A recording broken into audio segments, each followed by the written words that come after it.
Hi there, I'm Jen Barron. I'm a certified general life coach, and I want to share a story with you about what one of my coaching clients is experiencing right now and what she's doing. So she is just the sweetest soul, just love her to pieces. And like a lot of us who were socialized as women, she's had some challenges and some issues with her weight and with food. And her words, she's not happy with where her weight is at, and she's not happy with how she feels in her skin.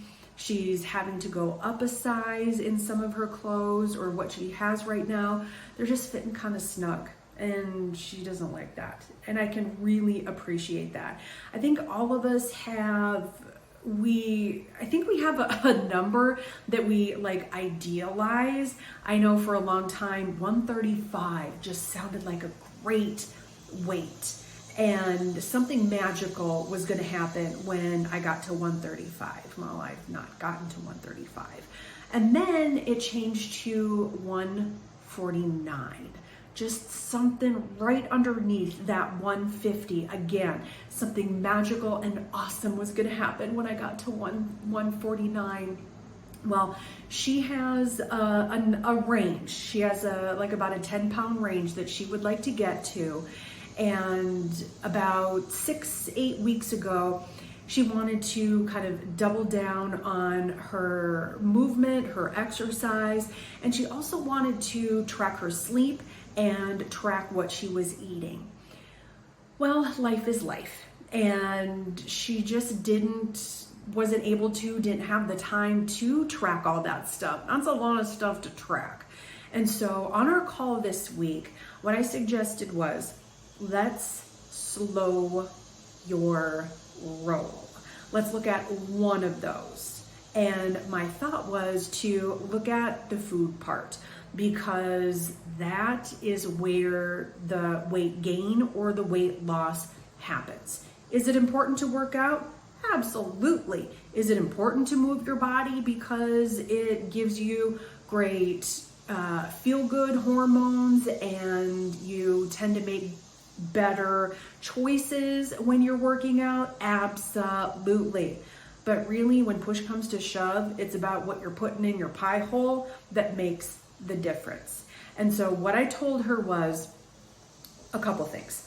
We stop the tracking. Don't track anything. Don't track anything. It's not working, and so let's not have it be something that you're going to use to maybe beat yourself up. Like, oh, there we go again. I didn't track anything today, or I haven't tracked anything in 3 days. Then you know what? This isn't working. So that's what I love to do with my clients. Try something, by all means, but then let's assess and see if it's working for you or if it's not working for you. So I told her to just throw those things out the window right now, and let's focus on the food part. So to make a story that I will tell at another time, really short right now, about 10 weeks ago, I knew in my heart of hearts that I needed to put the kibosh on processed sugar. That's been my kryptonite since 4th grade, and I'll tell you why on another video. But that's been my thing. And for a while in my 30s and early 40s, it was alcohol. And then I decided, let's just cut out the alcohol. I'll tell that story at another time.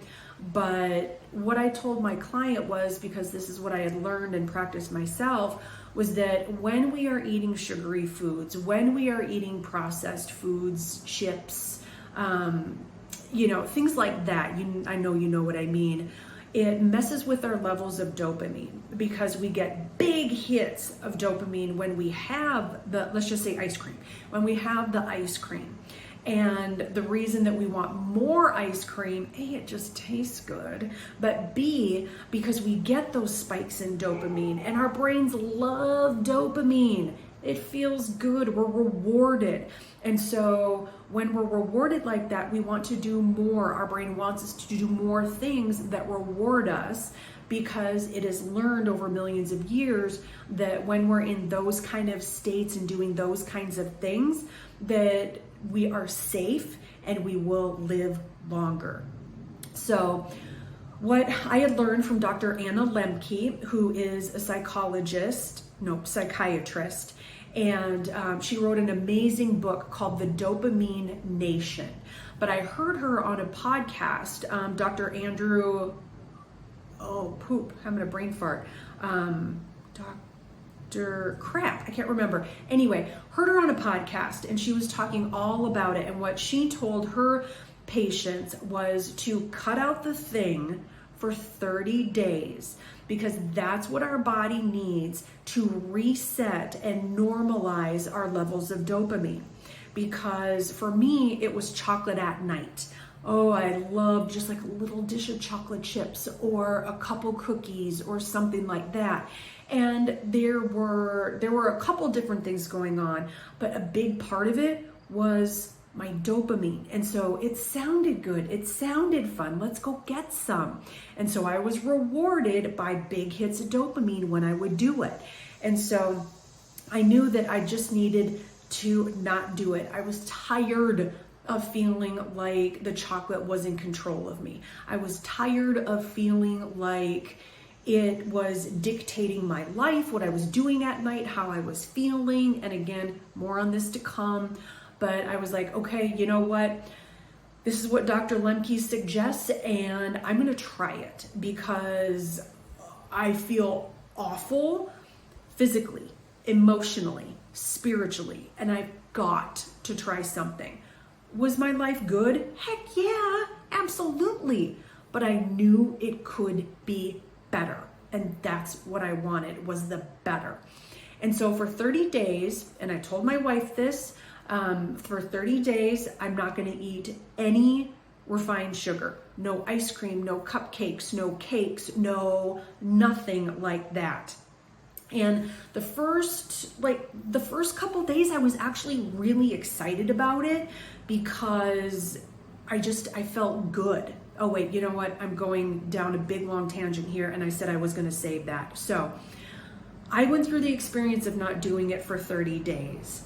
And that 30 days has led to the date of this recording to a good 10 weeks. And I feel amazing. And it got rid of the highs and the lows of my dopamine levels. And now I can take it or leave it. And I leave it because of how much better I feel. And so I had shared that with my client and suggested she do the same thing. So for her, it was nighttime snacking after her kids went to bed, and some snacking during work when she would be doing some stressful stuff. So it was like her reward after making it through a hard day and then helping her get through that day. And so I asked her, I said, are you up for this? Is this, are you game? And she said she was. And so I really look forward to helping her on this journey and supporting her and cheerleading her and reminding her that anything she thinks and feels about the process is totally normal. But she got to a point where she had a line in the sand and she was like, I'm done. I don't like feeling this way. I know that it can be better. So I'm really, really proud of her and excited for everything that's going to come up for her over the next 30 days. And I told her also to write down what comes up, what thoughts and feelings she has while she's doing this, because those are going to be some gold nuggets. We're going to figure out why. We're going to figure out the root of what's going on underneath it that's driving her to do it, in addition to some wonky dopamine. So I just wanted to share that with you in case you can relate to that, because I know we've all been in situations like that. So yeah. Enjoy the rest of your day, make it amazing, and thanks for watching my video. Bye, friends.